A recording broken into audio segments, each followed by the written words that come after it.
অন্তর্বর্তী সরকারকে বিতর্কিত ও বিব্রত করতে একটা ষড়যন্ত্র চলছে বলে মন্তব্য করেছেন বিএনপি চেয়ারপারসনের উপদেষ্টা জয়নুল আবেদিন ফারুক। সকালে নয়াপল্টনের ভাসানী মিলনায়তনে জাতীয়তাবাদী ওলামা দলের নতুন কমিটির পরিচিতি সভায় তিনি একথা বলেন। এ সময় প্রশাসনের রন্ধ্রে রন্ধ্রে আওয়ামী ফ্যাসিস্টরা বসে আছে বলেও অভিযোগ করেন তিনি।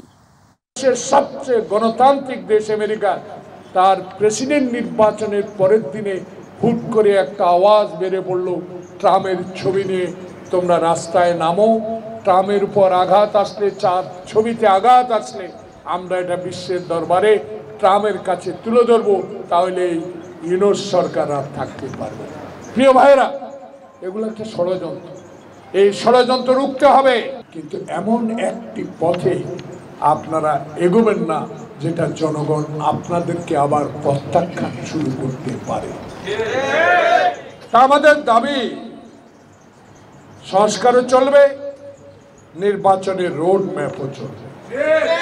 নির্বাচন তো দিতেই হবে, সংস্কার করেন, এমন সংস্কার হাতে নেবেন না যেটা জনপ্রতিনিধিরা করবে, সেমন সংস্কারে হাত দেওয়া উচিত হবে।